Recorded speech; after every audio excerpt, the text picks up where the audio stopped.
I took a cold and flu medicine that I've been taking for years, and my INR spiked. I did not see that coming.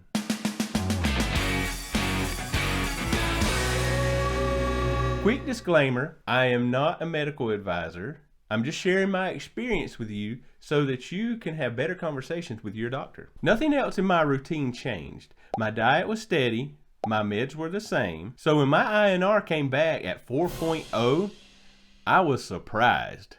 And as I've stated before, my INR is supposed to be between 2.5 and 3.5. Now 4.0 may not seem so dramatic because it's only a half a point off, but when you're on anticoagulants, a higher INR means a higher risk of bleeding. And that's not something I want to play around with.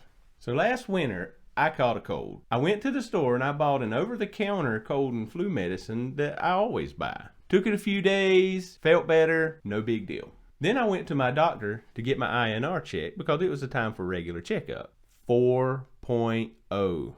Again, when your INR is higher, you're at a higher risk for bleeding. So yeah, that got my attention. So I start thinking, what changed? What was different? Why would it have spiked like that? Because it was at 2.5 at the prior INR check. Now, the only two differences were, one, I was sick, and two, I had taken cold medicine. So my daughter goes and gets the bottle because one of us has to be the responsible adult, right? And she peels back the little tiny label on the back, you know, the one that probably nobody reads. And guess what she found? Okay, so right here, plain as day.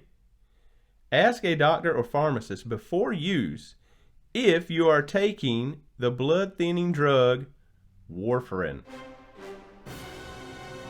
Now the brand is not the issue because I checked several labels after this and all of them said the same thing. Again, it's not the brand, which is why I'm not showing you which brand this is. It's actually a specific ingredient that is in common cold medicines. Now, if vitamin K can actually reduce the effectiveness of warfarin, it stands to reason and seems like there would be something out there that could increase the effectiveness of warfarin. And in this case, that ingredient is acetaminophen, especially when it's taken in higher doses and for several days in a row. Now, this doesn't mean that acetaminophen is bad.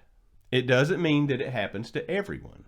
It just means that it's something to be aware of. But in my case, it did raise my INR.